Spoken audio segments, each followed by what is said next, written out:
ruta de la seda y los desafíos para América Latina y para América Latina. Convoca a dos expertos muy reconocidos de la región, a Enrique Dassel-Peters y a Javier Badel. Enrique Dassel-Peters como parte del Centro de Estudios China-México de la UNAM, y Javier Badel como parte de la Pontificia Universidad Católica de Minas Gerais, Brasil. La verdad es que le queremos dar una cálida bienvenida a ambos expositores y primero pautar algunas cuestiones de forma al público, contarles que mientras los expositores inician su disertación en el día de hoy, la idea es que puedan ir colocando preguntas en el chat y al final de la exposición de cada uno de los expertos vamos a abrir un espacio a preguntas. Les vamos a pedir que quienes levanten la mano y abran a preguntas una vez que tanto Javier como Enrique terminen de exponer, traten de ser lo más concisos posibles a la hora de elaborar sus preguntas para también dar espacio a que la mayor parte de la gente pueda participar y pueda, eh, bueno, ser parte del debate que estamos planificando para el final. Así que bueno, nuevamente darles la bienvenida, agradecerles tanto a Enrique como a Javier que nos acompañan hoy, volver a comentarles que vamos a estar conversando hoy sobre China, la ruta de la seda y los desafíos para América Latina, en el marco de este programa de China con ICET. Y voy a darle la palabra al doctor Enrique Dassel-Peters, que es, bueno, justamente doctor en Economía por la Universidad de Notre Dame. Desde 1993 es profesor de tiempo completo en la División de Estudios de Posgrado de la Facultad de Economía de la Universidad Nacional Autónoma de México. Es coordinador del Centro de Estudios China-México de la Facultad de Economía de la UNAM y coordinador de la Red Académica América Latina de Caribe sobre China, Red América Latina China. Ustedes, todos los que trabajamos China, solemos recurrir arduamente a todo lo que se publica desde la red, así que felicitar también a Enrique por su arduo trabajo hace tantos años. Es también miembro del Sistema Nacional de Investigadores, el SNI en México nivel 3, y es autor, como ustedes saben, de muchos artículos, libros sobre la organización industrial, el desarrollo, procesos de segmentos de cadenas globales de valor y la relación entre América Latina y China, tanto en el idioma castellano como alemán, inglés y chino. Enrique, un placer tenerte con nosotros hoy. Te doy la palabra. Bueno, muy bien, pues muy buenos días a todas y todos, muy agradecidos con con ICET, con el programa que acaba de señalar Juliana. Agradezco a Ramiro también por la invitación. Me da gusto ver a Juliana de nuevo y un querido abrazo a Javier, con quien nos acabamos de ver en Sao Paulo, entre otros lugares, ¿no? Miren, a ver, voy a compartir la pantalla esperando que funcione todo bien. ¿Se ve bien? ¿Sí? Sí, se ve perfecto. Bueno, muy bien, muchas gracias. Miren, 25 minutos y entonces una presentación, yo les diría, más cualitativa que cuantitativa, ¿no? Yo les voy a enviar, terminando la presentación, se las voy a enviar, por ahí hay algunas referencias que pudieran ser útiles para algunos, ¿no? Yo quisiera empezar destacando todo un grupo de temas recientes que se han venido desarrollando en las ciencias sociales con respecto a China, a las que invitaría a integrarse, tener conocimiento de ello, brevemente el tema institucional y hacer énfasis en un grupo de conceptos para la comprensión de la República Popular China desde una perspectiva latinoamericana y terminar con con algunas conclusiones, ¿no? Primer tema, aspectos tópicos que se están examinando en la actualidad y donde sería, me parece que muy importante que colegas argentinos se integraran a estos debates y discusiones, ¿no? Yo les diría mucho con la hipótesis y la experiencia después de casi 25 años de venir examinando a China desde América Latina, de que China no es un tema para especialistas y para sinólogos, ¿no? China es un tema de corte horizontal y en temas de sociología, historia, temas de desarrollo. A ver, no es amenaza, sino que invitación. Crecientemente no hay tema que se escape de China, ¿no? Seguimos Enrique, con muchos, perdón, perdón que te interrumpa 2 segundos. ¿Podrías poner en modo presentación así se ve si lo que completa? pasa es que si no se ve, entonces sí se ve, ¿no? Sí se Lo ve, que pero sí.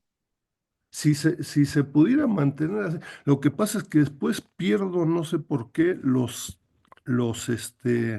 el control. Si no se Ah, ve, perfecto. No, no, sí se ve, pero bueno, sugería ponerlo en modo presentación para que se vea un poquito más grande, pero si te queda más cómodo así, lo dejamos así. Gracias, te perdón. agradezco. Y de nuevo les envío la presentación. Entonces, eh, no es un tema para sinólogos, ¿no?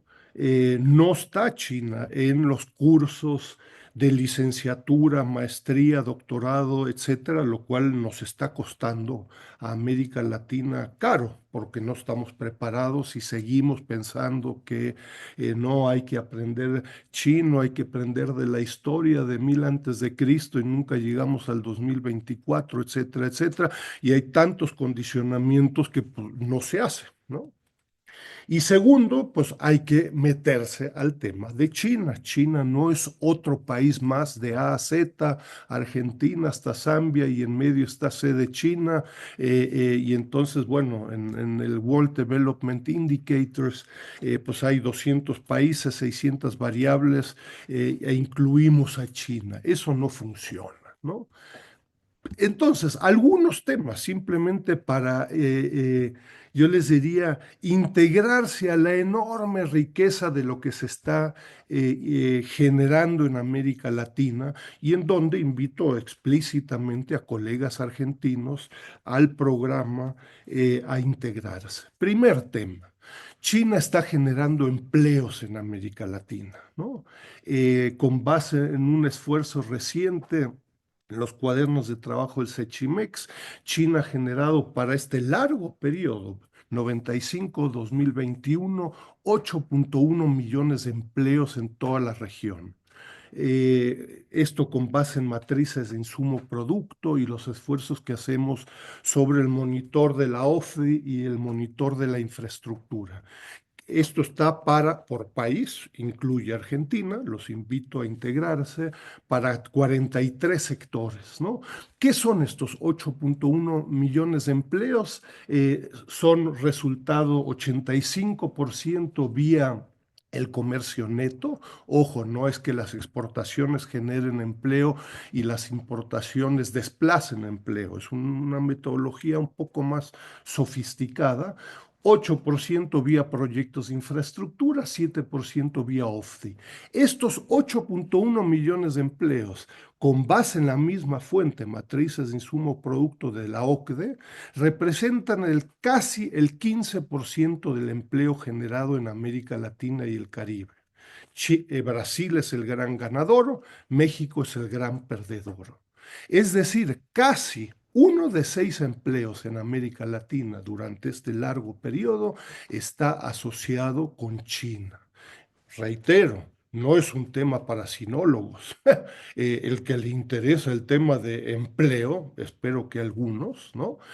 Pues tenemos que estudiar qué está haciendo China. Incluso para el tema del comercio neto, que es el único donde podemos comparar con Estados Unidos, eh, China genera en la región más empleo que Estados Unidos, ¿no? Entonces, no hay buenos ni malos, pero hay que levantar la mano y decir, bueno, pues hay que integrarse a estos temas sociales, socioeconómicos actuales. Segundo tema, inversiones, ¿no?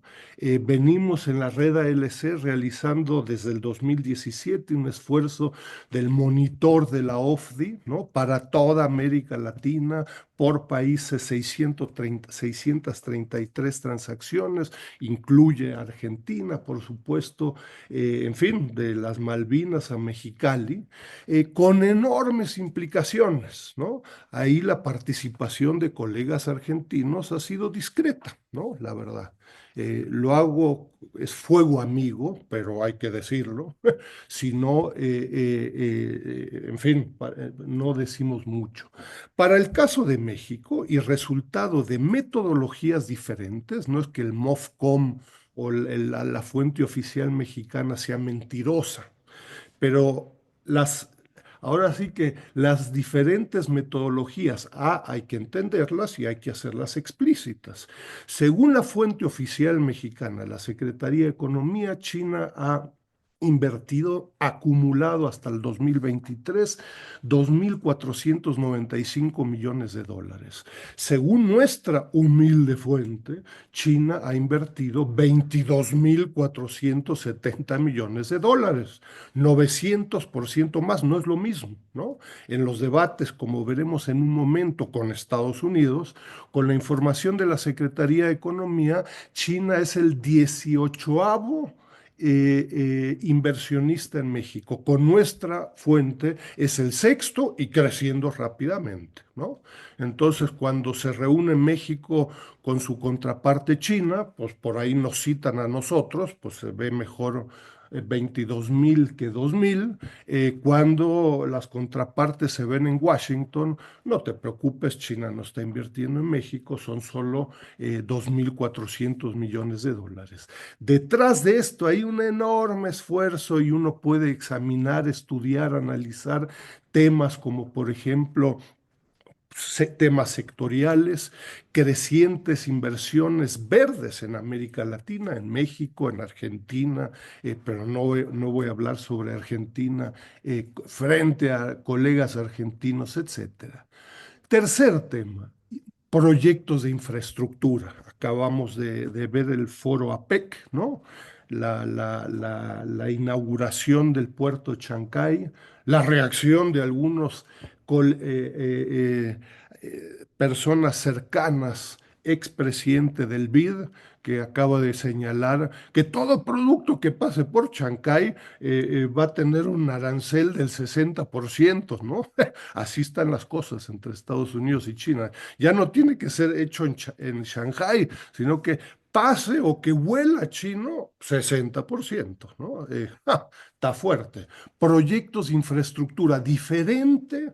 Inversión OFDI que proyectos de infraestructura. Vean a Margaret Myers, acaba de publicar este año un documento desde el título, las inversiones en proyectos de infraestructura de China en América Latina.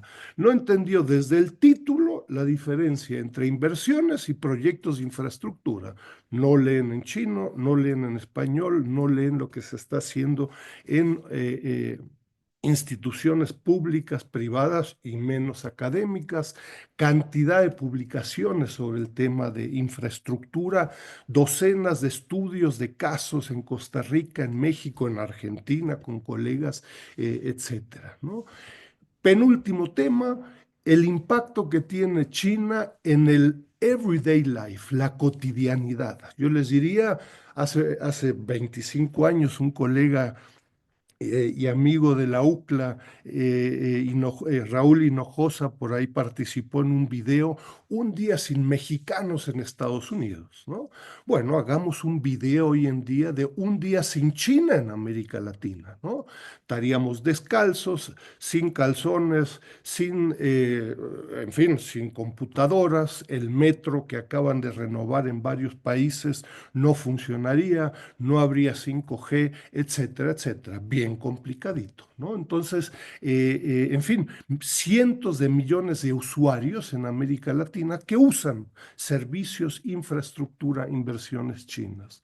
Último tema, sí, China invierte en América Latina. Tenemos estudios desde hace 15 años al respecto. Ojo, América Latina invierte en China, ¿no? Entonces verán 15 casos de estudios, también de Argentina, de translatinas, multilatinas, que hace 20 años que están invirtiendo en China, a ver, yo les diría, no todo es color rosa, ¿no? Hay experiencias positivas, otras negativas, etcétera. En China ha generado mucho interés. Eh, Sin instituciones, la relación y el conocimiento en América Latina y el Caribe no va a funcionar, ¿no? Acá hay un par de estudios también en los últimos años, también de Juliana, que Juliana participó ahí en el SSRC y otros más recientes. Y yo les diría, sorprendentemente, las instituciones latinoamericanas, públicas, privadas, académicas, el legislativo, regionales, pero también en Argentina, en Belice, en Ecuador y Guatemala, no son, digámoslo en positivo, hay una gran brecha entre la relación socioeconómica y las instituciones públicas, académicas y sorprendentemente, sobre todo las privadas, con la gran excepción del Consejo Empresarial Brasil-China, y no lo digo por nada, sino que los conozco, tienen financiamiento, están haciendo todas las semanas estudios sobre China, informes, etcétera. Con esa excepción, las instituciones privadas sorprendentemente son muy débiles con respecto a China. Apenas si tienen capacidad de análisis, capacidad propositiva muy pobre, de implementar algunos proyectos específicos, no conozco ninguna fuera del Consejo Empresarial, ¿no?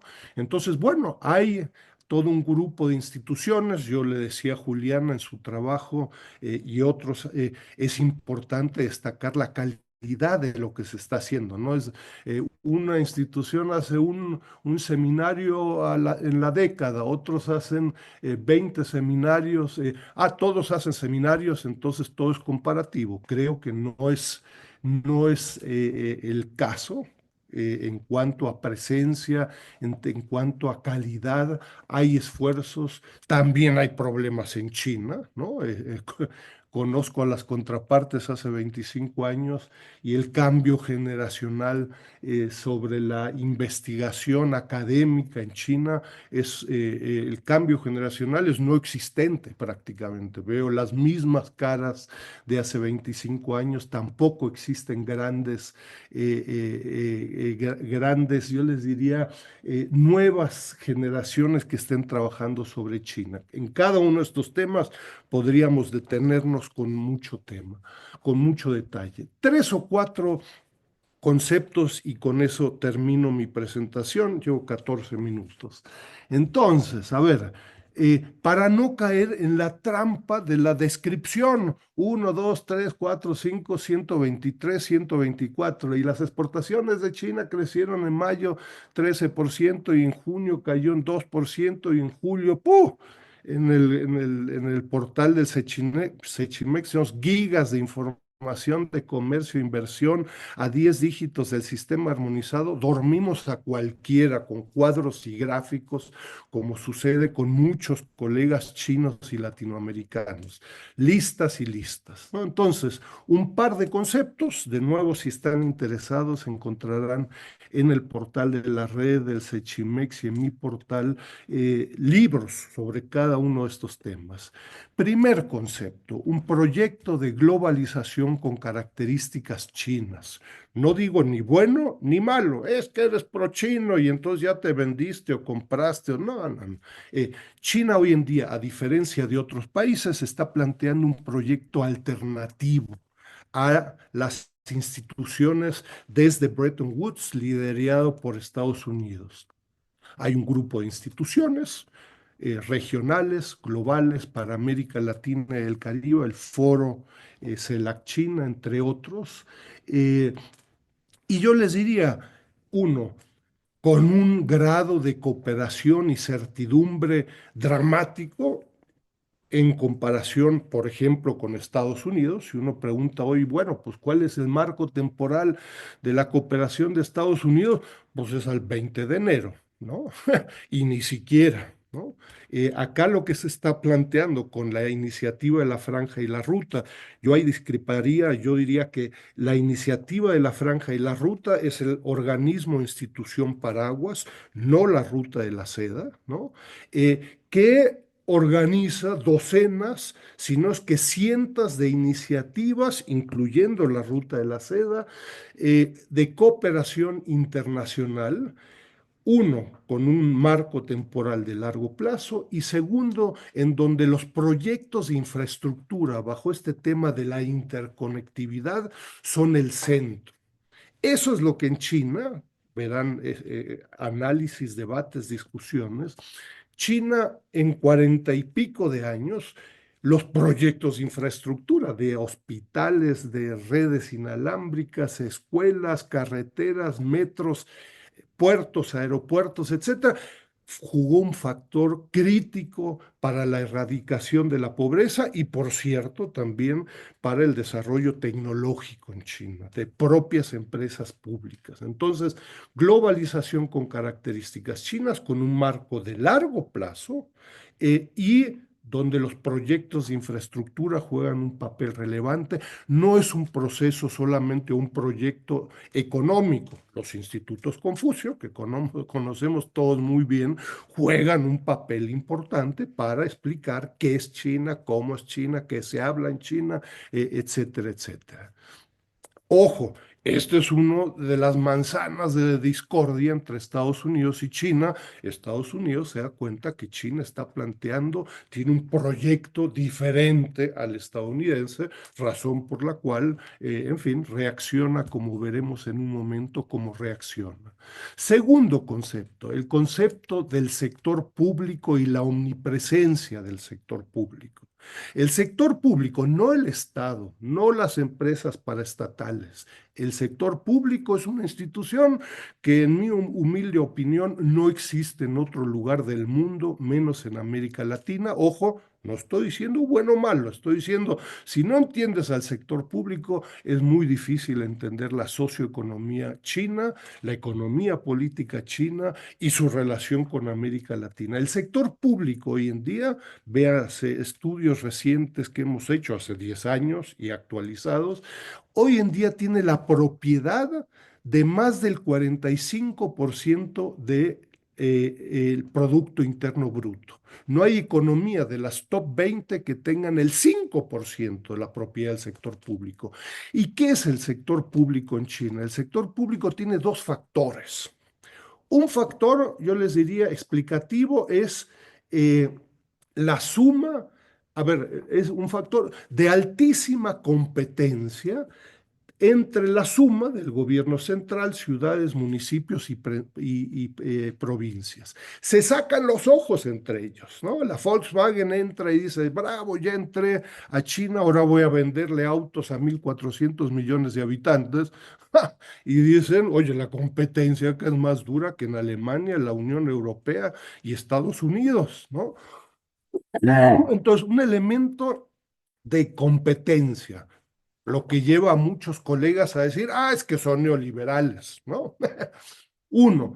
Y un segundo factor de coordinación bajo el Partido Comunista de China y una cantidad de instituciones que te dice, a ver, hace 15 años vamos a hacer autos eléctricos. Bueno, asigna entre capitales privados y públicos, que no todos son el gobierno central, sino que pueden ser provincias y ciudades. Vamos a tener 5 empresas, no 500, no vamos a permitir un proceso de destrucción de capital, 5 empresas que hagan baterías eléctricas hace 15 años, ¿no? Entonces el partido ahí juega un papel de enorme relevancia. Vean la cadena global de valor.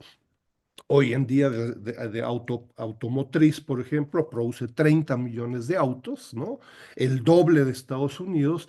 BAIC, Beijing Automotive Industrial Corporation, propiedad única, no del gobierno central, sino que de la ciudad de Beijing, produce más autos que todo México juntos, ¿no? Entonces, si no entendemos este sector público, no vamos a entender la cooperación con universidades, el turismo, el comercio, la OFDI, proyectos de infraestructura, etcétera, un concepto fundamental. Tercera invitación, no continuemos con los jugos verdes en los análisis socioeconómicos sobre China, ¿no? Los jugos verdes son muy saludables, por ahí algunos los toman todos los días y les echan nopal, toronja, naranja, jengibre, quién sabe lo que uno se toma, muy saludable. Y uno en la moda de China, pues empezamos con la Nao hace 500 años y Mao Zedong, pues ahí hizo algo y la 5G, ¿no? Entonces, hacemos un jugo verde para decir hay que mejorar la cooperación con China. Eso lo sabía hace 500 años, ¿no? Hoy en día es importante distinguir en contra de los jugos verdes entre comercio. Comercio no es solo exportación e importación, son cadenas globales de valor, impacto local, territorial, etcétera, de lo cual se ha hecho muy poco. Es el segundo socio comercial. China como fuente de financiamiento se ha convertido en una enorme fuente de financiamiento. Vean a Kevin Gallagher, Rebecca Ray, entre otros. Tercer tema, inversiones. China está invirtiendo. Vean debates, discusiones, casos de estudio micro, meso, macro, territorial. Por último, proyectos de infraestructura. Son cuatro temas diferentes. Cantidad de estudios de VIPs en América Latina, también en China y en Washington, donde juntan todo, ¿no? Y uno no, el resultado es pobre en general. Último concepto que invito a considerar, o penúltimo concepto, es el de las nuevas relaciones triangulares. No la nueva Guerra Fría, ¿no?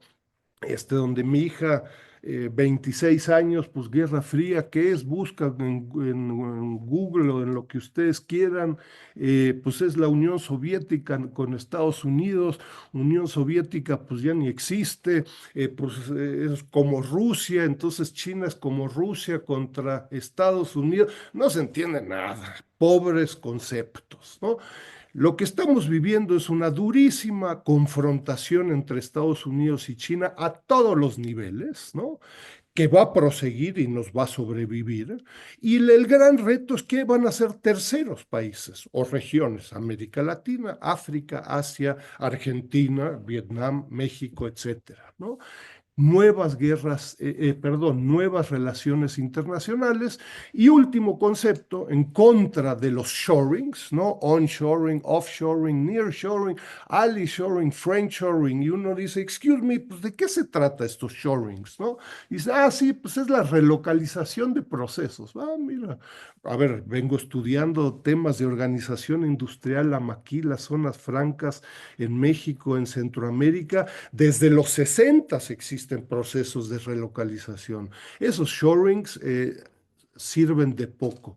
Invito al concepto de security shoring, ¿no? Eso sí, en tiempo y espacio, como decía por ahí el viejo Barbón, ¿no? eh, ¿Por qué security shoring? Desde 2022, Janet Yellen, Jake Sullivan, la propia Casa Blanca destacan. En mi relación con China, mi seguridad nacional va a estar por encima de temas de comercio, de cultura, de semiconductores, autos eléctricos, etcétera. Y ahora sí, el security shoring busca aliados. México, ¿te sumas al security shoring en contra de China o no? Y esto no es una estrategia OM, ¿no? OM y entonces cae el security shoring, sino que es eh, Tesla. En México anuncia en el 2023 una gigafactory como existe en Shanghai, en Berlín, etcétera, por $5,000 millones. Responde la Casa Blanca, todavía de Biden, el año pasado, sí, te vas a beneficiar tus autos eléctricos de $7,500 por auto, siempre y cuando no tengas componentes chinos. Si tienes valor agregado chino, no recibes subsidios y la Gigafactory no tiene ningún sentido, ¿no? Entonces, esto en Costa Rica, en Argentina, en Brasil, etcétera, va a tener un impacto relevante. Acabamos de hacer ahí unos estudios muy recientes sobre el valor agregado chino de 8 economías latinoamericanas con resultados espectaculares, ¿no? En el sentido, yo destaco el caso de México, pero en fin, el caso de Argentina, Brasil es por lo menos tan relevante. En el caso de México, el valor agregado chino en las exportaciones mexicanas totales y prácticamente lo mismo para Estados Unidos, aumenta del 0% en 1995 al 21,2% en 2020 es el último dato, ¿no? Es decir, 21,2% de lo que México exporta son partes y componentes chinos. Ojo, nuevas relaciones triangulares que realizan sobre todo empresas extranjeras y sobre todo Estados Unidos. Entonces, la amenaza de voy a imponer aranceles a las exportaciones mexicanas. Ojo, 70% de las exportaciones mexicanas las realizan General Motors, la Ford, la IBM, etcétera, etcétera, ¿no? Entonces, no es contra México, ¿no? Entonces, te estoy terminando algunas conclusiones con base en ello, pues yo invito de nuevo a los colegas del CONICET, del programa, a integrarse a lo que se viene haciendo en América Latina y el Caribe, no a redescubrir la rueda en muchos casos, ¿no? Me parece que el tema conceptual es fundamental y ahora sí, con base en un grupo de conceptos, es más fácil analizar temas específicos, debates específicos. Si no, vamos a caer de nuevo en la trampa de los listados, 1, 2, 3, 27, 28. En fin, hay una cantidad de conclusiones y los invito, está abierta la convocatoria para presentar propuestas en la red ALC China. Ojalá y al CONICET, al programa, a los aquí presentes les interese participar, ¿no? Muchas gracias. Bueno. Muchas gracias, Enrique. La verdad que, bueno, muy interesante la exposición. Me quedo con algunas preguntas. Hay varias preguntas en el chat que las vamos a abordar en la parte de debate una vez que concluya Javier, pero muy interesante esta cuestión de abandonar la trampa de la descripción y empezar a abordar a China desde América Latina con algunos conceptos como los que marcaste, la cuestión de la iniciativa de la Franja y la Ruta y otras cuestiones como, y bueno, todas las que siempre estás exponiendo en tus publicaciones. Te voy a dar la palabra al doctor Javier Badel, que es doctor en Ciencias Sociales por la Universidad Estadual de Campiñas, en Brasil, desde 2002. Es profesor asociado del Departamento de Relaciones Internacionales por la Pontificia Universidad Católica de Minas Gerais. Es coordinador de la especialización en China contemporánea en esa universidad, en la PUC Minas, en Brasil, y es editor de la revista Estudios Internacionales o Estudios Internacionales. Es becario de productividad del Consejo Nacional de Desarrollo Científico y Tecnológico, el CNPq de Brasil, nuestra institución homóloga, digamos, y es autor de varios libros y artículos académicos que abordan la cuestión de China, América Latina y las relaciones internacionales. Volver a agradecerte, Javier, y te doy la palabra. Bueno, buenos días a todos y todas. En primer lugar, soy muy grato al CONICET, ¿no? Ramiro, Juliana y mi amiga Florencia, que es la que me invitó originariamente, Florencia Rubiole, que no está aquí en este momento porque está de viaje. Entonces, a Juliana ya lo conozco de otras oportunidades, no tuve oportunidad de conocerla personalmente, inclusive de una investigación que ella estaba haciendo sobre gente que estudia China en América Latina. Y es un gran gusto compartir esta mesa virtual con Enrique, que trabaja algunos asuntos muy complementarios a lo que yo trabajo, que ha hecho un gran esfuerzo en México por promover los estudios académicos en economía sobre todo, pero también en relaciones internacionales, en historia, en el SECHIMEX, de la relación China-América Latina. Un día, antes de comenzar, un día Juliana creo que me preguntó, eh, o la chica que estaba con ella, si no faltaba una visión más crítica en relación a China por parte de los académicos en América Latina. Y yo le respondí que es muy difícil hacer una crítica seria sin conocimiento. Y lo que falta es conocimiento sobre China.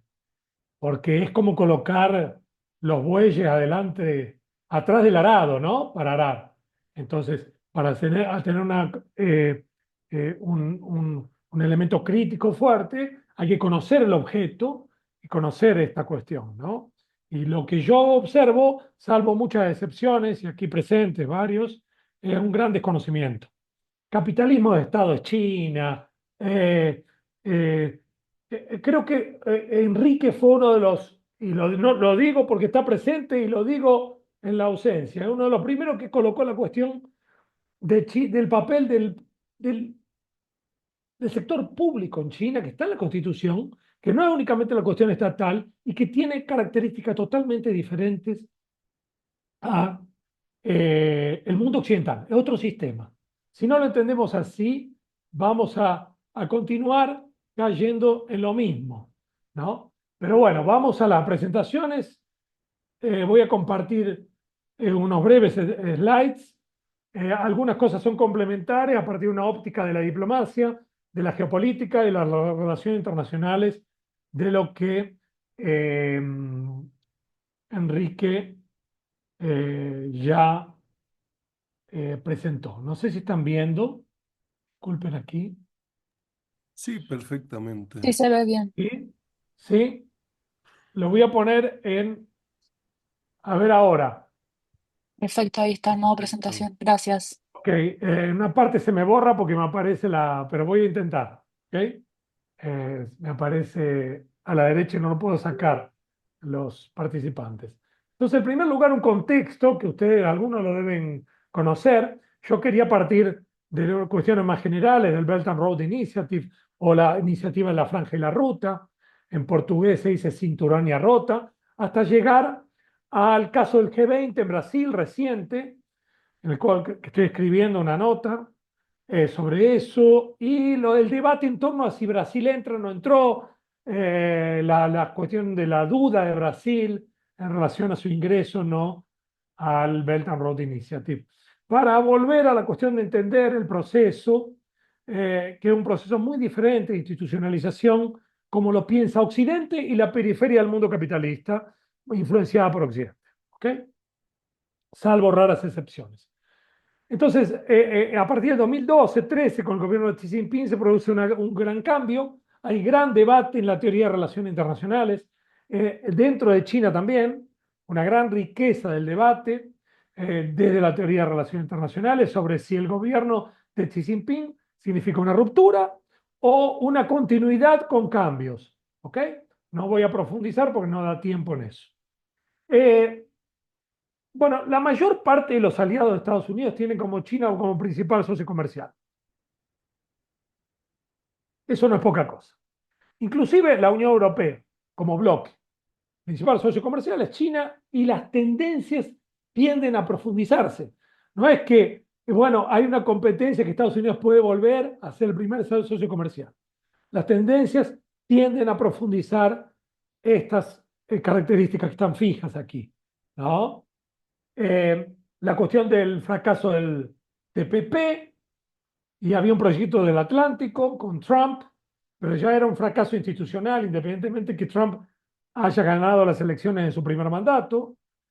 Eh, China es el mayor exportador de bienes de consumo del mundo, mayor mercado de receptor también, el mayor proveedor de financiamiento, y ni hablar de los proyectos de infraestructura, ¿no? Es la fábrica del mundo, ¿no? Y tiene la posición fundamental y cadenas globales de valor. Eh, China ocupa el liderazgo de alta tecnología en varias industrias clave, apuntado por el ASPI, que es un think tank australiano, se puede hacer de libre acceso, de 44 tecnologías, lidera 37, con la posibilidad de ir liderando más todavía. En transición energética, China lidera las inversiones, ¿no? En el ámbito doméstico y promueve en el ámbito externo. Esto Todos los datos los estoy poniendo para que no haya ninguna duda de fuentes occidentales. ¿Ok? Bloomberg, Financial Times, algunas intermediarias como South China Morning Post, etcétera, etcétera, que es el diario famoso de Hong Kong, cuyo propietario es Jack Ma. China se presenta como proveedor de bienes públicos internacionales y a eso voy a llegar. No solamente con vacunas, en su eh, documento oficial de 2021 lo dice explícitamente que el Belt and Road Initiative, lo voy a decir en inglés para facilitar, es el BRI, es el bien público internacional. Aquellos que estudian teoría de relaciones internacionales deben saber lo que es bien público, que viene de la economía, va a la ciencia política, llega a las relaciones internacionales con Kindleberger, Keohane, Gilpin y por ahí va. China construyó más de 40.000 kilómetros de trenes de alta velocidad en su propio territorio, algo inédito. La erradicación de la pobreza, que es un punto fundamental del G20. Xi Jinping con Lula hay una nueva luna de miel.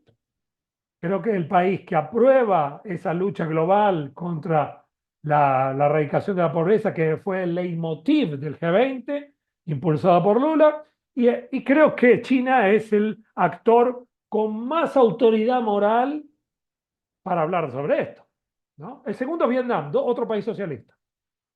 Saquen a China y a Vietnam de todas las encuestas, de todos los números sobre la erradicación de la pobreza y tenemos un panorama muy triste en los últimos años, ¿no? Y la esperanza de vida, sabemos que en la época de la pandemia China superó a Estados Unidos. Eh, bueno, este es básicamente una introducción. Después al final voy a poner nuestra bibliografía. Yo trabajo sobre la globalización con características chinas hace un tiempo. Coloco varios pilares, así como lo mencionó Enrique, y un pilar fundamental es la ruta de la seda, la iniciativa de la Franja y la Ruta, eh, sobre todo el Belt and Road Initiative, que es un proyecto iniciado en el gobierno de Xi Jinping, con la cara de Xi Jinping con la cara de las reformas que Xi Jinping y el nuevo liderazgo del Partido Comunista Chino vienen a traer para el mundo, ¿no?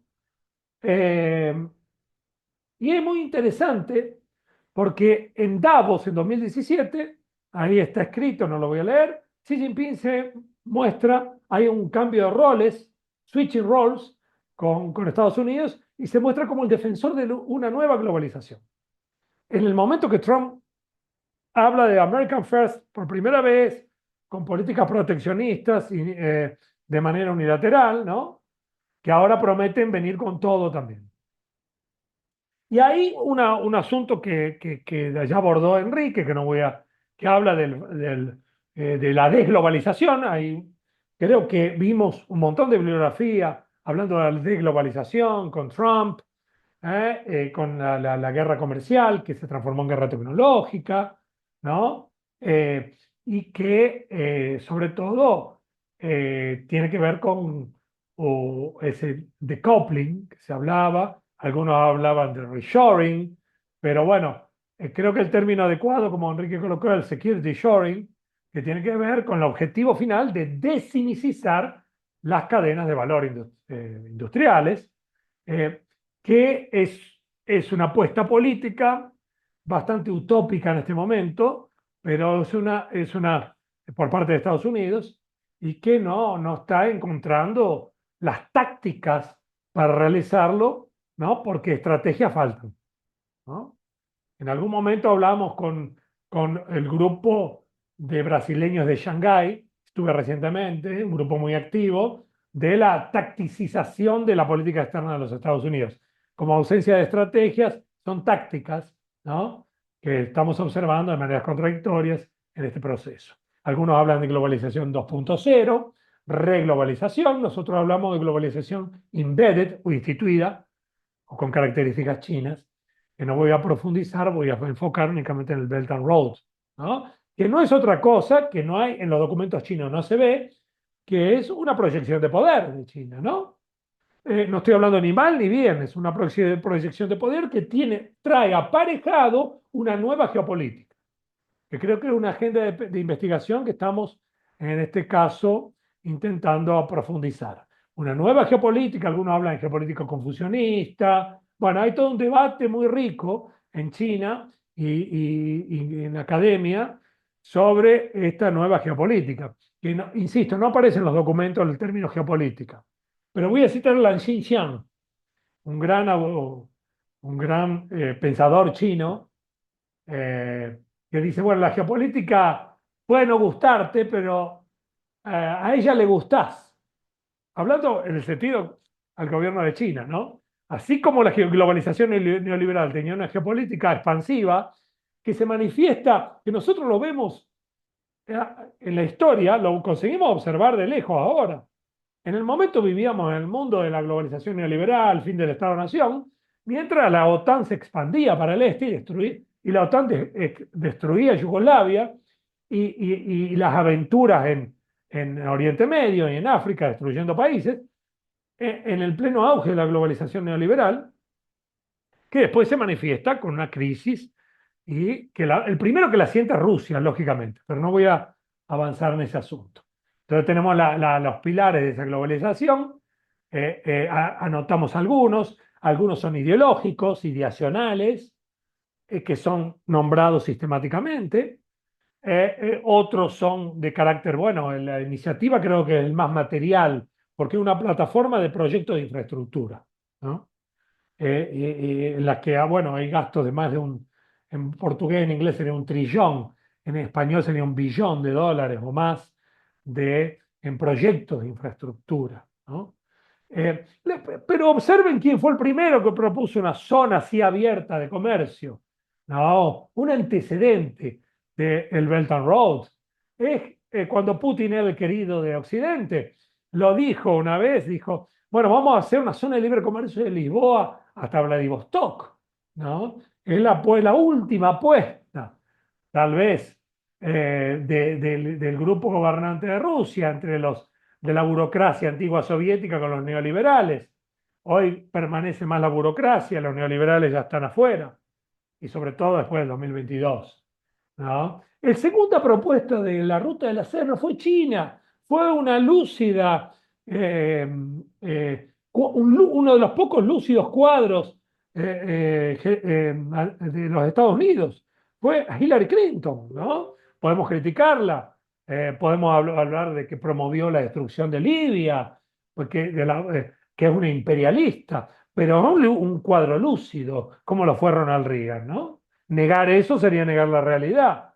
No sé si Trump sería un cuadro lúcido, ¿eh? Pero bueno, hay una decadencia con Obama desde mi punto de vista, pero ella propone, a partir de Afganistán, 10 años de ocupación, una ruta de la seda.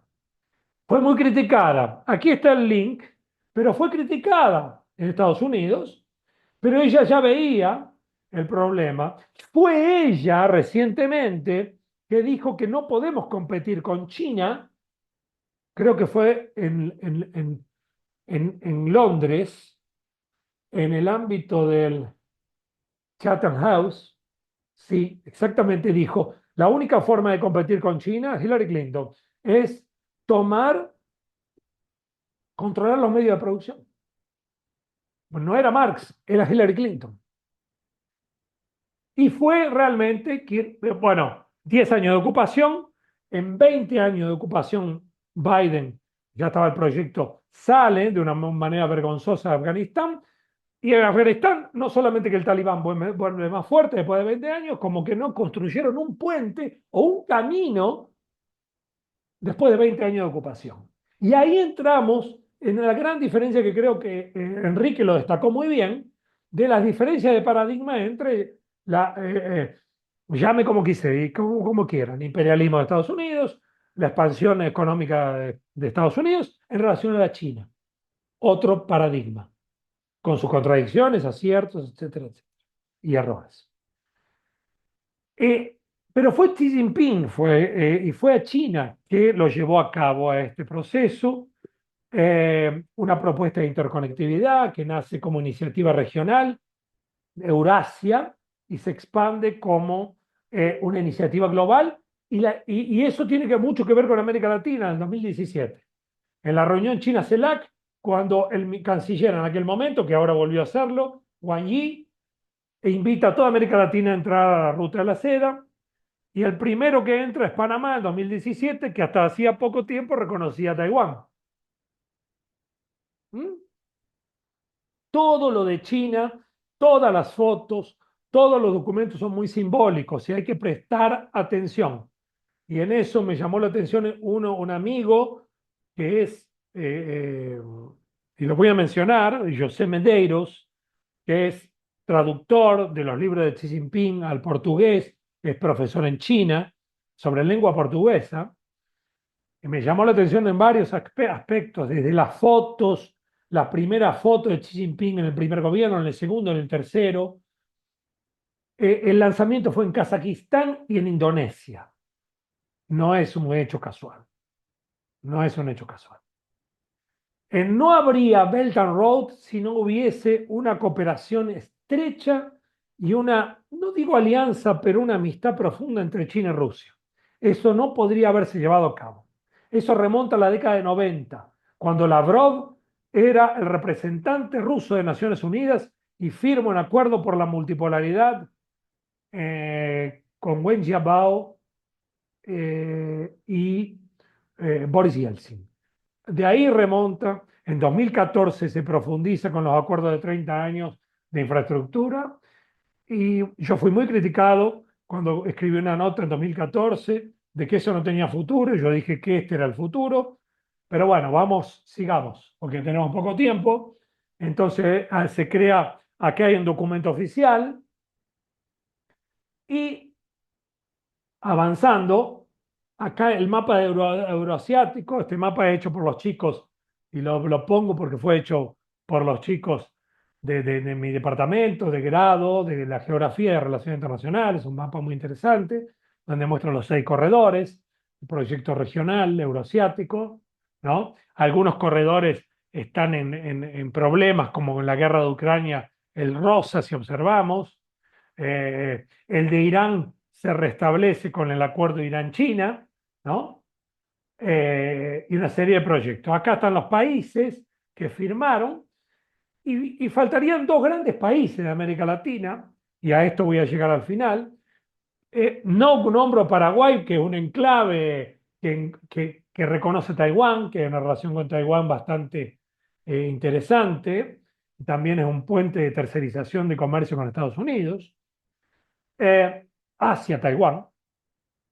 Italia hay que borrarlo, salió, pero después la primera ministra Meloni fue a Italia a cerrar acuerdos que se parecen a la ruta de la seda, ¿no? A decir, bueno, fue sin querer queriendo, mencionando a nuestro querido Chavo del Ocho, pero también era el único país del G7 que había firmado y había mucha presión de Estados Unidos. Brasil, la gran incógnita. Colombia pidió ingresar, ingresará. El gobierno de Petro está medio en problemas. Los factores domésticos pesan mucho en este proceso. A Milei no se le ocurriría en este momento realista de su gobierno salir de la ruta de la seda. Ya no ingresó al BRICS y creo que agradó en un primer momento a Estados Unidos. Aquí está el puerto de Chancay en este mapa que me pareció muy lindo, porque ya Chancay, bueno, en la PEC fue la inauguración con pompas, un gran puerto, que sí. Y en este sentido, los proyectos de infraestructura modifican la geopolítica. Hay dos elementos muy materiales que modifican la geopolítica, que son el descubrimiento de recursos naturales que la economía en ese momento precisa. Hoy puede ser los nuevos cobalto, níquel, el petróleo todavía es importantísimo, cobre, pero también una gran inversión en infraestructura modifica la geopolítica. Y ahora va a venir toda una presión comercial y de la utilización del puerto. Y la respuesta de Estados Unidos es tímida. Hubo una exportación de locomotoras a Perú de vieja generación, usadas como respuesta a este megapuerto, ¿no? Eh, Aquí la actividad de países, la iniciativa de la Franja y la Ruta en los últimos años, prevalece Arabia Saudita y Argentina, que serían invitados a participar al BRICS, que daría para otra charla. Llegando al final de la conversación y adelantando algunos puntos de la nota que estoy escribiendo para Tectónicos, y quería mencionar Tectónicos, que es un proyecto en el cual creo que está aquí Gustavo liderando, estaba presente, Eduardo Bior, otros amigos. Es un proyecto muy interesante de análisis de geopolítica desde Argentina y me invitaron también a participar y me toca la cuestión del G20, Brasil, China, esta vez. Pero la gran pregunta, Brasil ingresó al Belt and Road, ¿qué significa?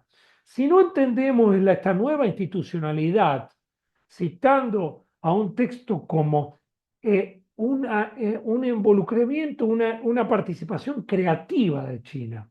China, así como en el ámbito doméstico, es una máquina incesante de innovación institucional, también lo es en el ámbito externo. Y el Belt and Road es una innovación institucional. No es un tratado de libre comercio, no ata un país. Si uno observa, yo leí varios, el de Panamá, son 6 páginas. Es una hoja de compromiso.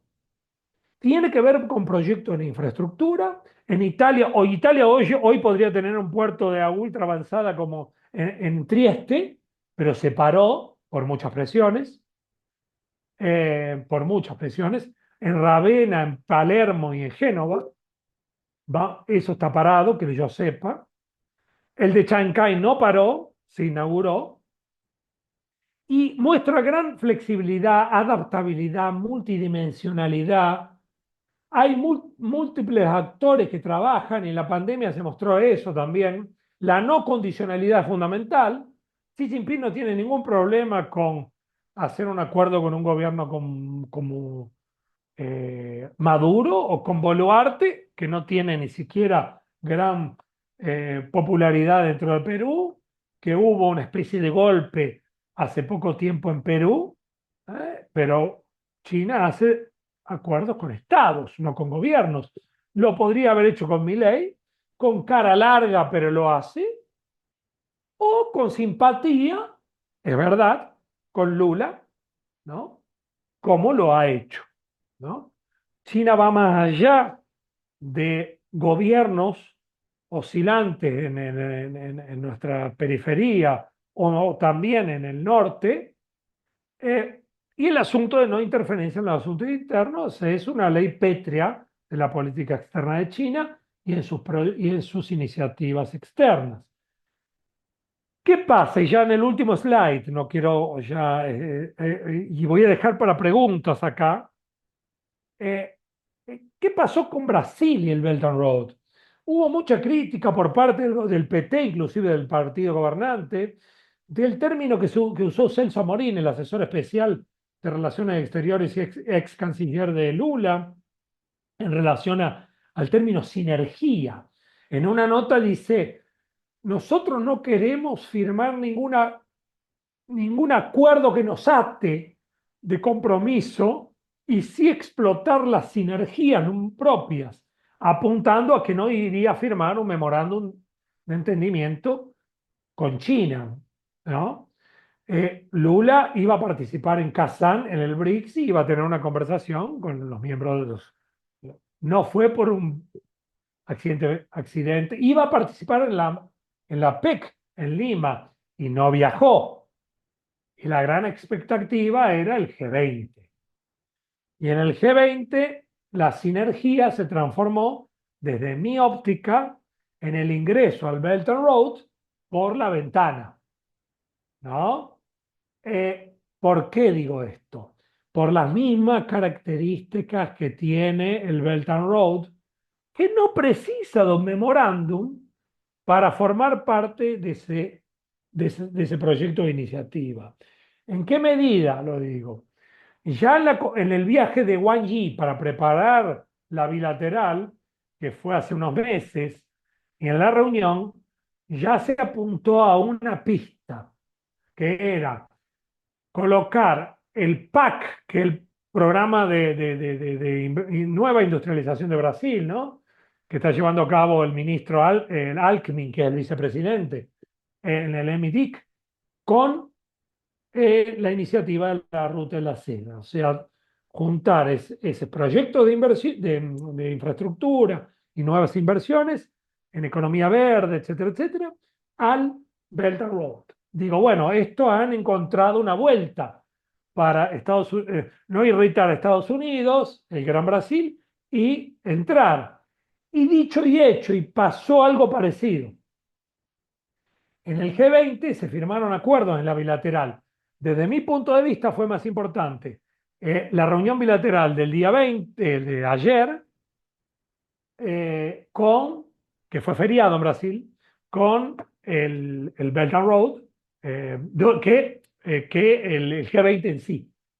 La bilateral tuvo, y en la declaración de 37 acuerdos firmados por ambos presidentes, en el punto 1 y 2 destaco nada más de estos dos, que son fundamentales para entender esa flexibilidad y adaptabilidad.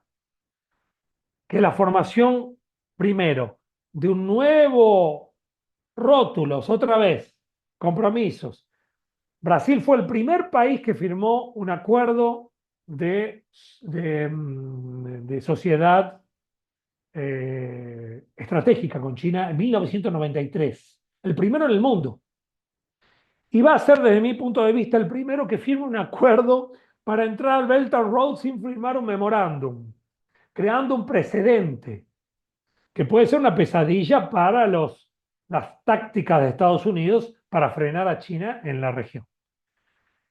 Que es un plan de cooperación, ¿no? Que establece sinergias. China usa ese término, inclusive en la carta de Xi Jinping es muy linda porque menciona la cultura brasileña, el bossa nova y los carpinchos, la diplomacia de los carpinchos, las capibaras. Ustedes no saben, no sé si saben, pero en Shanghái, en China, las capibaras, el carpincho está de moda, con un bicho de peluche, como es, como si fuese un osito de peluche, y está famoso. Bueno, es mencionado por Xi Jinping. Son pequeñas cosas que mencionan, así como menciona en la PEC y cita Mariátegui para hablar de la estrecha relación entre Perú y China. Y el establecimiento del programa específicamente de aceleración del crecimiento, el PAC, y el plan de iniciativa de la nueva industria de Brasil, transformación ecológica, y el programa de la Ruta de Integración Sudamericana y la iniciativa de la Ruta y la Seda. Aquí está claro, Brasil ingresa de una manera diferente al Belt and Road. Es mi percepción en relación a lo que significa el Belt and Road, que no es un acuerdo de libre comercio, es una serie de compromisos en asociación con China. Yo lo dejaría por aquí. El que quiera, esto me pareció muy lindo, Piavirúa y la Rota de la Seda, me lo mandaron desde el grupo aquel de Shanghái, me gustó. Trabajo con más especificidad en este libro eh, y en un artículo de la revista Globalizations, la relación entre el nuevo sistema económico de China con Elias Jabbour, que él denomina economía de proyectamiento, y su expansión de poder como una nueva globalización. Esa relación que Enrique mencionó de un sistema inédito, sin precedentes, que China tiene, económico y político, y su expansión de poder en este segundo libro. Y este otro es el último que publicamos con Li Xin, los dilemas de la rivalidad Estados Unidos y China en América Latina y el Caribe, con contribuciones de gente de Argentina, de Brasil, de varios países de América Latina. Y muchas gracias. Discúlpenme si me extendí. Muchas gracias, Javier. Bueno, tenemos varias preguntas. Lo que voy a hacer es ir primero por las preguntas que tenemos en el chat y después si nos alcanza el tiempo quizá eh, abrir una ronda de preguntas donde levanten la mano, pero como son varias las preguntas por chat, primero voy a ir por esas. De parte de primero, el que primero preguntó fue Fortunato Malimachi, que coincide con Enrique y bueno, le agradece los aportes y pregunta si puede profundizar en el concepto de China, como China, digamos, pensada no solo para los sinólogos, sino en especial para cómo lo podría abordar en términos de que China no es solo para sinólogos, sino en especial para investigadores en ciencias sociales, cómo diferenciar globalización, modernización y socialismo con características chinas, si lo puede ampliar y desarrollar, y qué experiencias conoce de la cooperación entre equipos de investigación conjuntos chinos pertenecientes a la Academia China de Ciencias Sociales, a la CAS, y latinoamericanos en ciencias sociales, con financiamiento chino y de instituciones en nuestros países. Después hay una pregunta respecto de parte de Juan Andrés Gascón a la llegada del nuevo gobierno de Claudia Sheinbaum en México, si hay un interés del gobierno de consultar a la academia sobre cómo establecer su relación con China y si es así, cuál puede decir Enrique que son las redes principales. En el caso de Cristian, entiendo que la pregunta puede ir para Javier o para Enrique, que es cuál es el rol que juegan los chinos de ultramar, especialmente los fujianeses migrantes en América Latina respecto a la Belt and Road Initiative. Luciana Guido le interesa preguntar cómo los investigadores abordan el sector público, tanto el sector público como el Partido Comunista, si son temas que generan em, reticencia y específicamente, en realidad, su pregunta es bastante más amplia, pero específicamente ella pregunta justamente si Enrique puede desarrollar un poco más las características actuales de la interacción del gobierno actual, del gobierno central con los gobiernos provinciales en China y los municipales. ¿Qué rol juega el partido en las universidades chinas? ¿Qué tipo de vinculación tienen las universidades chinas con la industria y qué rol juegan en el desarrollo tecnológico? Y bueno, también si pero el profesor Badal podría desarrollar qué entiende por globalización 2.0. Y bueno, hay una pregunta más respecto a una pregunta que hace Ignacio Sabatella, también desde Argentina. ¿Cuál es el liderazgo? También para Javier, en realidad, el liderazgo que identifican en términos tecnológicos en las industrias estratégicas señalado por los dos y la relación que hay con América Latina? Si hay casos de transferencia tecnológica virtuosa que podrían mencionar en la región y si no fuera el caso, ¿qué experiencias de transferencia hay fuera de la región que puedan ser estudiadas? Voy a dejar ahí las preguntas. Entiendo que podemos ir por orden en base a lo que a lo que vaya surgiendo, pero me parece que por ahí van las primeras preguntas y después podremos, si hay tiempo, abrimos a algunas preguntas más. ¿Quién empieza? Como quiera, Si ¿quieres querés, tú? Enrique, empezar. Bueno, entonces, miren, breves para no aburrir y dormir. Muchas gracias a Fortunato, un abrazo.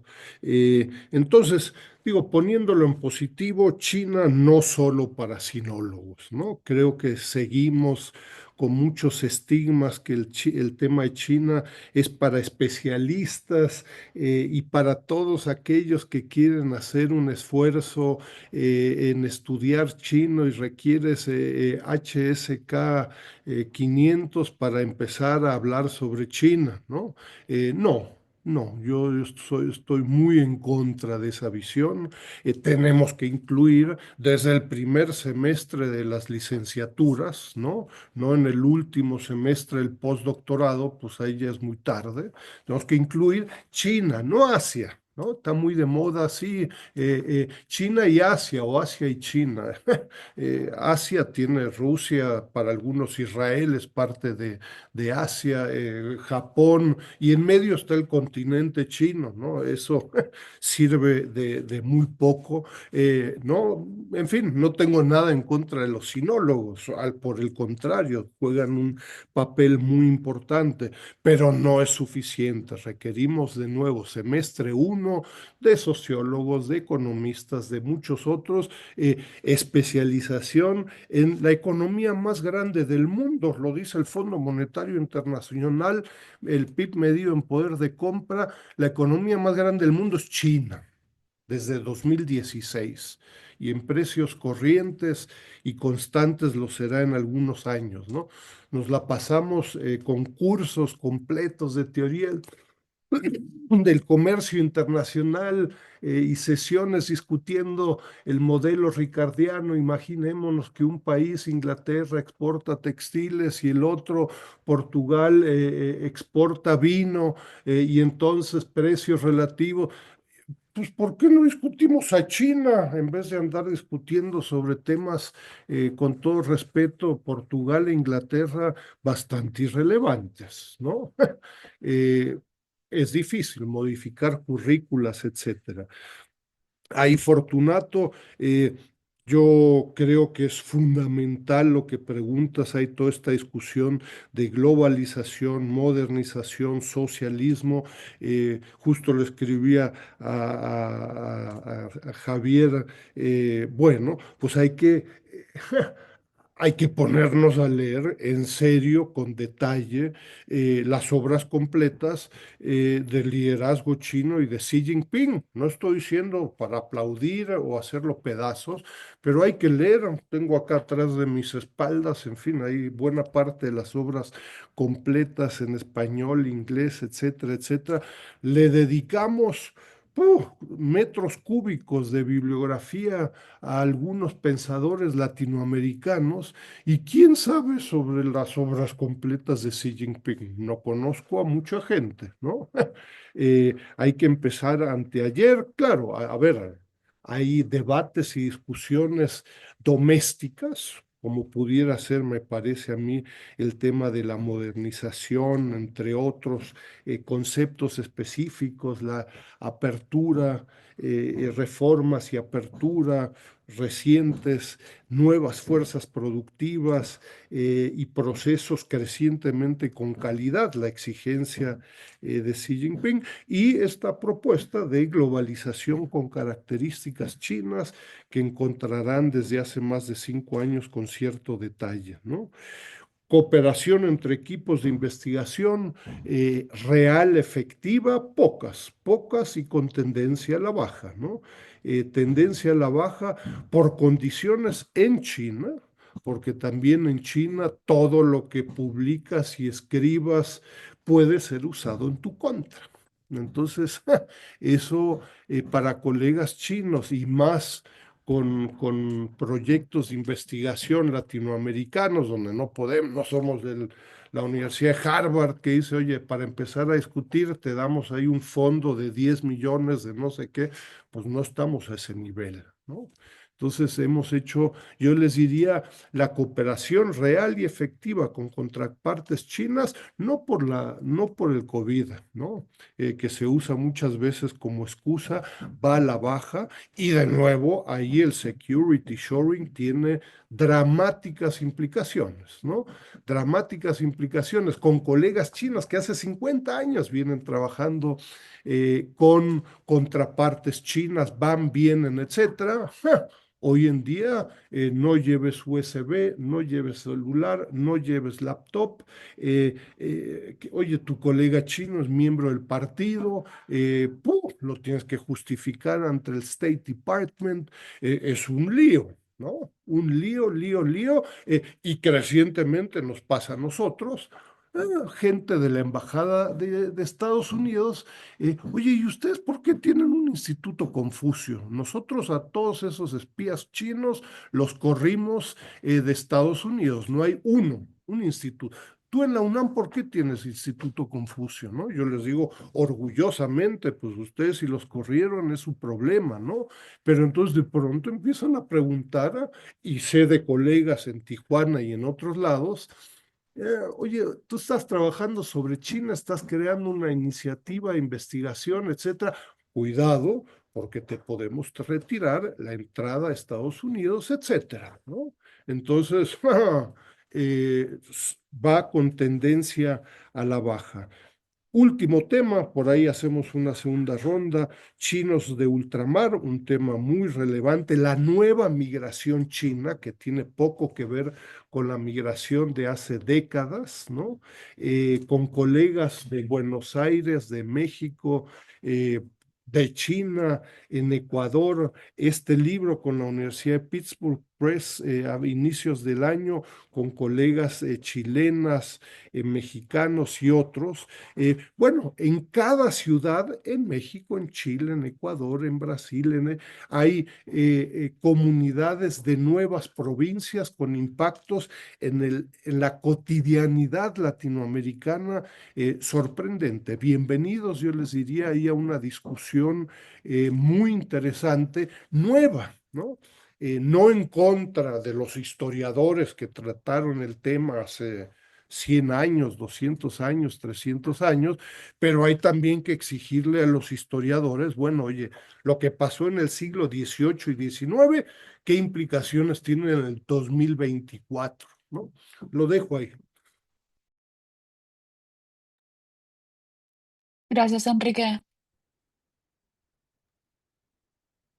Sí, hola, sí. Eh, Sí. el rol de China de ultramar, de los chinos de ultramar, perdón, de la diáspora, que en Argentina creo que son de la provincia de Fujian, la mayoría, ¿no? Pero hay diásporas en todos lados y hay diáspora desde el siglo XIX. Esta es una nueva diáspora. En mi pequeña ciudad de Las Rosas, provincia de Santa Fe, donde yo nací y vive mi familia, hay un mercadito chino. Eh, lo que nosotros podríamos hacer, en este caso, es negociar mejor por visas, ¿no? Porque yo tuve que usar mi visa italiana para entrar a China para no pagar, porque me invitaron a último momento, porque Brasil y Argentina tienen que pagar y tener una visa de biometría. Entonces podríamos ser un poco más inteligentes para circular mejor esa, esa relación people to people y saber negociar mejor con los chinos. Eso es lo único que puedo decir en este sentido. Y que, bueno, esta diáspora lo único que le hace bien, como todo tipo de migración, rejuvenece una nación. Yo soy pro migración, ¿no? Sea china, paraguaya, boliviana, 90 y pico por ciento de esos son trabajadores genuinos que le dan energía a una sociedad. Entonces, bueno, en las antípodas con la nueva derecha del mundo. El sector público y el Partido Comunista. Bueno, este es el gran dilema de no solamente en Argentina, pero en grandes lugares no se entendió. Yo le debo mucho a mi amigo Elías Yabur, gran amigo, hoy asesor de Dilma Rousseff. Estuve con él en Shanghái, tenemos debates muy ricos, un gran estudioso del caso chino y el socialismo. Chino, él lo denomina socialismo. Pónganle el rótulo que quieran. Para China es socialismo, porque ellos tienen una tradición marxista, les guste o no, y un proceso de cinicización del marxismo con características propias desde Mao hasta Xi Jinping. Y eso hay que estudiarlo. Ah, pero no es marxismo, viene un marxista occidental a decirlo. Y bueno, el marxismo occidental fue por otro camino. Vengo con mucha lectura en relación al marxismo de mi formación.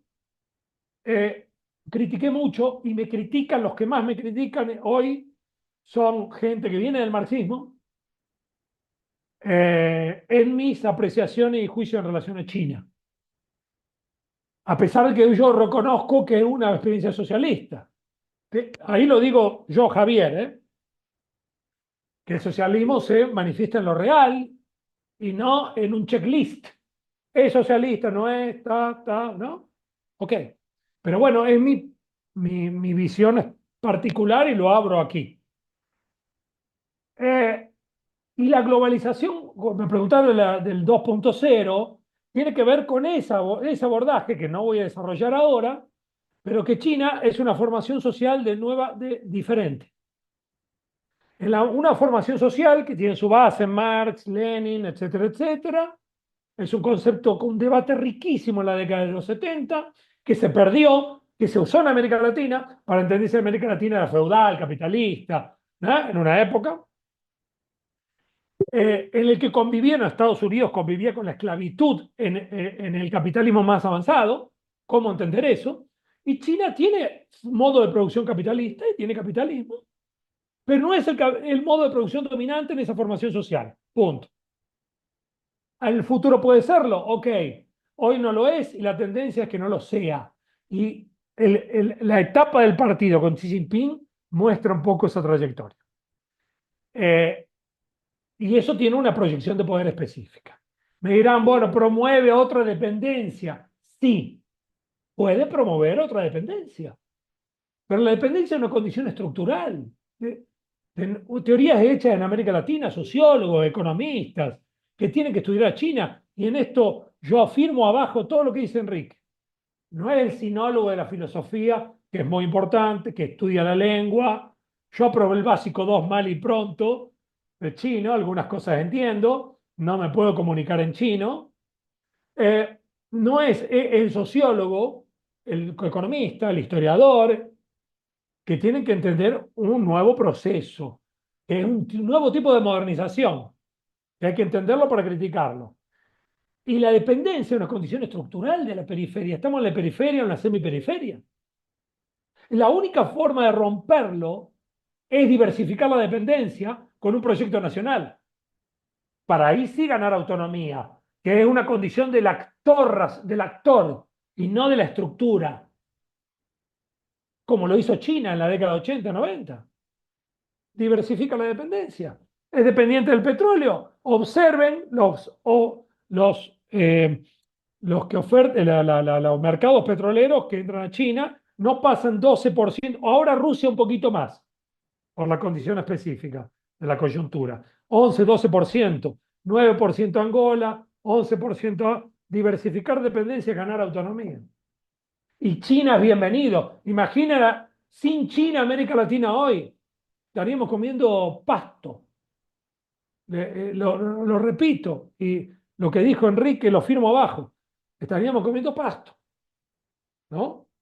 En algunos casos en Argentina elegimos, bueno, 50% arriba de la pobreza, por un camino medio suicida desde mi punto de vista, pero es una opinión personal. Y el final, transferencia tecnológica, todo depende de nosotros.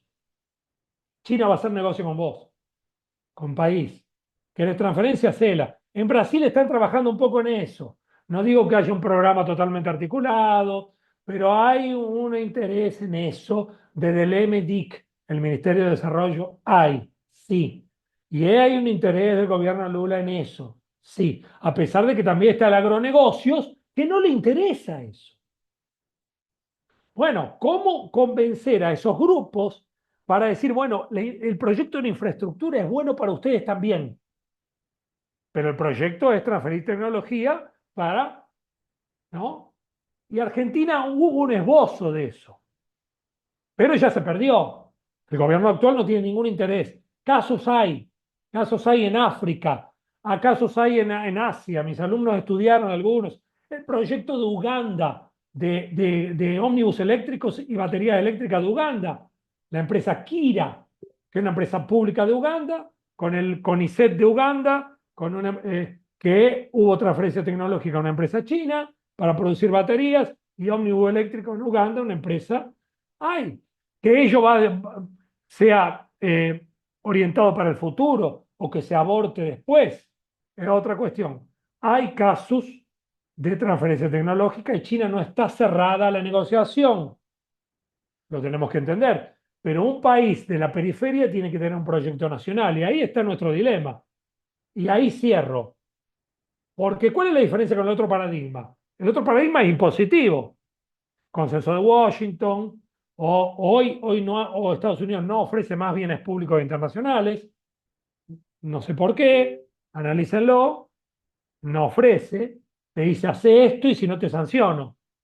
No comercies con China o te sanciono. Antes podía negociar, ¿no? En la época de Getulio Vargas, en la década de 50, pues dice, bueno, declaro la guerra. Ok, quiero la siderúrgica aquí en Brasil, la mayor de América Latina. Ok, bueno, vamos. Y hay vuelta redonda. Hoy no, se perdió eso. Olvídense, ese paradigma vuelve a una especie de neoimperialismo o impositivo. ¿no? El otro paradigma te deja elegir, te trata como adulto. El paradigma imperialista te infantiliza. Hay dos paradigmas. El de adulto es muy difícil, porque vos tenés que decidir, tenés que tener proyecto nacional, y eso en el medio de una guerra híbrida, de una guerra mundial complicada, que estamos teniendo guerras localizadas, Joe Biden dejando una bomba para el gobierno Trump, desarmar, porque puede pasar cualquier cosa en Rusia, en Ucrania, cualquier cosa. Mañana podremos tener un tercio de la humanidad destruida, ¿no? Entonces estamos en el límite geopolítico, ¿no? En un límite muy complicado, ¿no? Bueno, esto quería dejar, si no sé si es una nueva ronda o no. Gracias, Javier. Voy a abrir con algunas preguntas porque creo que muchas ya se fueron respondiendo. Enrique fue compartiendo bibliografía sobre la pregunta de Silvia sobre la cuestión del security shoring, por ejemplo. Creo que esa pregunta está respondida en base al artículo que él compartió.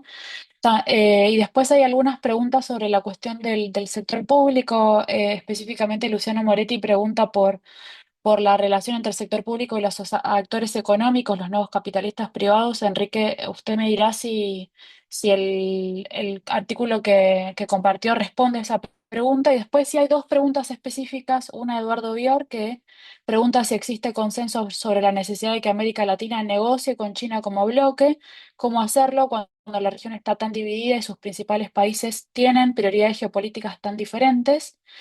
Y hay otra pregunta de Adrián Martínez para ambos también. ¿Cómo creen que China va a actuar frente al nuevo gobierno de Trump? ¿Se acelerarán las relaciones con América Central y América del Sur desde el punto de vista del intercambio científico-tecnológico o solo querrán copar mercado y nada más? Repetí la Esas son primera las que se me cortó, preguntas. la anterior a esa, repetímela que se me cortó.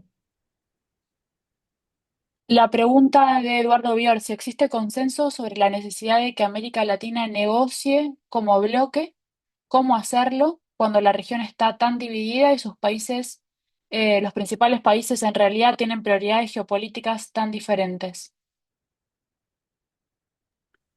Mira, sobre algunos de estos temas, ¿no? De nuevo, hay una amplia bibliografía sobre cada uno de estos conceptos de globalización con características chinas, el sector público, distinciones en el análisis en contra de los jugos verdes, ¿no?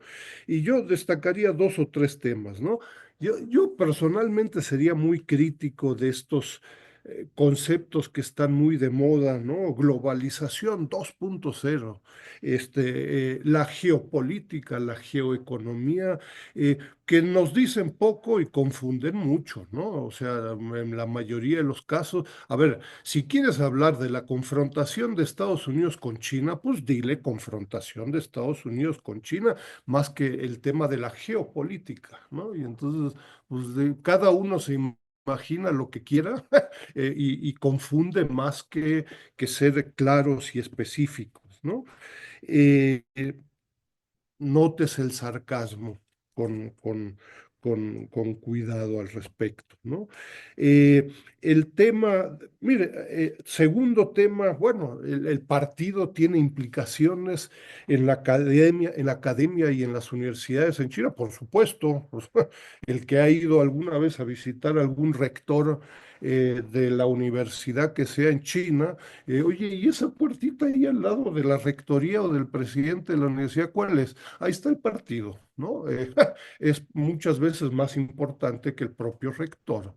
Muchos de los colegas nuestros con los que trabajamos de nivel medio y alto son por definición miembros del partido, ¿no? Y uno se entera después por colegas estadounidenses, es que no lo puedo invitar porque es del partido y me genera un lío. Eh, eh, Eso tiene implicaciones en los contenidos, por supuesto, ¿no? Y tiene implicaciones en un intercambio crítico, autocrítico, que hasta los directores de institutos, todo lo que publican, cualquier aceptación, cualquier invitación es avalada, permitida o no por el partido y colegas que conozco hace 25 años y uno dice, carajo, te invité hace 2 meses y no me contestas. Pues no es que no te conteste, es que el partido no le dice ni sí ni no, y si no le dice sí o no, pues no me puede decir, aunque seamos entrañables amigos, no te puede responder, ¿no? Y pudiera ser, claro, que en algún momento Enrique Dussel dijo una barbaridad en público y entonces la respuesta es no, no va, ¿no? Entonces, es relevante. El que no entienda eso, no entiende la discusión, ¿no? Eh, termino. A ver, esta discusión sobre negociaciones en bloque, etcétera. Complicado. Pues, tenemos una institución, a mí me parece que muy valiosa, el Foro CELAC China, ¿no? Del cual no hacemos uso, ¿no? China plantea un enorme paquete de opciones, yo siempre digo, de torneos de deportes de ping pong, ¿no? A centrales nucleares, ¿no? No traes el sarcasmo. Y en medio pues hay cientos de opciones. Y entonces, bueno, Argentina, ¿qué quieres? ¿No? No, pues ping pong, bueno, pues torneo internacional de ping pong, ¿no? El otro que quiere, pues depende de los gobiernos, etcétera. En México no hemos tenido ni Mileis ni Bolsonaros, ¿no? Envalentonados en contra de China y que después el primer día de gobierno, pues han tenido que meter la cola entre las patas, ¿no? Pero en México no tiene, como la mayoría de los países latinoamericanos, no tenemos una estrategia de qué hacer con respecto a China en 20 temas, cultural, político, político bilateral, político regional latinoamericano, económico, comercial, turismo, es un listado de temas, ¿no? Justo ayer en la noche terminamos ahí un documento que vamos a presentarle al gobierno actual, pero al no tener una agenda, eso nos van a cobrar la factura, porque la exigencia de Trump y de muchos otros es México, desastre de China. Ya no es solo del valor agregado de tus exportaciones a Estados Unidos, que de nuevo lo hacen sobre todo empresas estadounidenses, no mexicanas, que traen valor agregado desde China. Pero ante la falta de una estrategia y la presión de Estados Unidos, la presión es grande de decir no institutos Confucio, no turismo chino, no partes y componentes, no inversión, etcétera. La amenaza en el México en los 2024 es grande. O China o Estados Unidos, es crecientemente la exigencia estadounidense. Y para América Latina, nuevas relaciones triangulares, el concepto no es irrelevante. Esa pregunta es para idiotas, ¿no? O China o Estados Unidos. Pues con Javier acabamos de ver, pues sin China hoy en día estaríamos como Neandertal, descalzos y desnudos, ¿no? Entonces, es China y Estados Unidos, ¿no? Pero de nuevo hay élites que les encanta la idea de deshacerse de China, ¿no? Entonces, pero esa discusión es hoy, ¿no? Métanse a leer la jornada de ayer, van a ver el periódico mexicano, un artículo mío justo sobre la política comercial mexicana, China y o Estados Unidos, ¿no? Con una serie de argumentos. Gracias. Gracias, Enrique. No sé si, Javier, querés retomar algunos puntos. Creo que Enrique ya colocó casi todo. Yo lo que le quería, a lo mejor tal vez responder a Eduardo, que el grado de fragmentación de América Latina es muy grande y se nota. Se notó en el G20. Inclusive la presidenta mexicana saliendo en la foto con Lula, con Petro y con Arce, América Latina unida y Argentina no estaba. No estaba Milei. Era un recado, pero no hay nada de unido. No hay nada de unido. no significa traer a Milei con la cara así de enojado que él pone, ¿no? No sé si aceptaría para fingir la unión de América Latina, ¿no?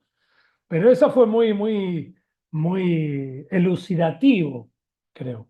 Eh, en el caso de si hay una estrategia en relación a China, yo creo que no hay ni siquiera estrategias nacionales. Imagínense estrategias regionales, ¿no? Eh, lo que sí hay, lo que sería muy interesante, a partir de lo realizado, es estrategia de interconectividad Atlántico-Pacífico. Bueno, el puerto de Chancay es un elemento fundamental, pero bueno, el gran proyecto anunciado en 2014 por Li Keqiang era un ferrocarril Lula que lo quiere retomando, eh, que atraviese Brasil hasta Perú, hasta el puerto de Chancay. Esa es una alternativa, como otras oportunidades perdidas que Argentina que tuvo con Chile, que serían vías.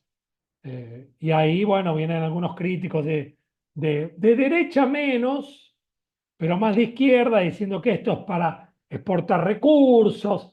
Uno no puede culpar a la infraestructura por un proyecto neoliberal. O sea, es como culpar al cuchillo porque hubo una cuchillada y murió. El cuchillo es una herramienta para hacer un buen lindo asadito, para cocinar, pero no se puede culpar a la herramienta fundamental, ¿no? De un modelo neoliberal que fue el que de hecho desindustrializó América Latina, ¿no? No fue China, no es China que desindustrializa América Latina, ¿no? Fue el modelo neoliberal empíricamente desde Martínez de Oz en Argentina, Pinochet, Avant la Lettre, hasta Menem, Fernando Enrique Cardoso, con las desregulaciones y los desincentivos para exportar mineral de hierro y soja al que le saca el impuesto para exportar productos primarios en un modelo de inserción específico, ¿no? Pero bueno, y ahí entra China en el 2001, ¿no? Pero bueno, lejos, yo no soy optimista en relación a eso. Creo que habría que tener un liderazgo importante, sobre todo México y Brasil en este caso. Esperemos que el gobierno no vuelva a la nueva derecha. Va a haber una guerra declarada de Trump a Lula, al gobierno de Lula. Yo lo veo así. Alguien habló de perspectivas. No tengo bola de cristal, pero ya ahora no sé si están sabiendo, hubo planes de asesinar a Lula, a Alexandre de Moraes del Supremo Tribunal y al vicepresidente. Planes desde el gobierno Bolsonaro con ministros. La cosa es muy grave. No creo que en México haya un Bolsonaro o un Milei. Creo que México puede tener un rol importante para, para liderar esa CELAC, que creo que puede ser una semilla, un inicio, ¿no? Y Brasil debería tener, con el gobierno de Luna, una preponderancia también, punto, ¿no? Pero bueno, como los digo, las Starlink de Elon Musk, que es ministro secretario, ¿no? De Trump, es el blanco principal del gobierno Lula, y la empresa que va a retomar va a ser una empresa china. La empresa que va a empezar a fabricar autos eléctricos, BYD, es China, y la que iría a poner una empresa con Bolsonaro es Elon Musk. Entonces tenemos ahí en la geopolítica que identifico como la rivalidad China-Estados Unidos en América Latina, dándole nombre y sobrenombre a la geopolítica, tenemos ahí un panorama bien complejo. Alguno habla de nueva doctrina Monroe, no lo sé, no lo sé, ¿no? Pero bueno, vamos a tener que... Aguas turbulentas vienen por ahí. Muchas gracias, Javier. Bueno, dado el tiempo y también para respetar un poco el tiempo que generosamente nos dieron tanto Enrique como Javier esta mañana muy temprano en México y un poquito más tarde en Brasil. Agradecerles a los dos expositores por todas las respuestas que dieron en la parte de debate y por sus exposiciones al principio. Agradecer a todos los que nos acompañaron durante estas casi 2 horas de seminario e invitarlos a las actividades que vamos a estar organizando en el marco del programa de China CONICET para el 2025. Juliana, Y te interrumpo sí, un minuto. Yo dejé aquí en el chat sí, yo ya el artículo, el libro en PDF, el otro no lo tengo ahora, sí, yo y ya me descargué todo y lo voy a compartir listo. por mail para circularlo en el programa. Y bueno, para el resto Gracias. de los que están Gracias. asistiendo y no forman parte del programa, que aprovechen el chat para descargárselo. Así que sí, descargué, ya compartí el material que tanto Enrique como Javier pusieron a disposición. Les agradecemos también la generosidad en ese sentido. Y bueno, sin más, nuevamente, bueno, gracias a los presentes, a los expositores principalmente, y el programa por organizar este evento. Gracias, Ramiro y Juliana. Y un abrazo, Javier, ¿no? Bueno, muchas gracias a ambos y un abrazo. Espero que esta instancia sea una piedra para avanzar en la colaboración. Vamos a difundir las actividades también que nos ha dejado Enrique y que están organizando. Y esperemos hacia el futuro avanzar en conjunto con algunos proyectos y difundiendo las actividades. Gracias a Gracias. ambos. Gracias a Gracias. todos. Gran abrazo. Buen Un día. abrazo.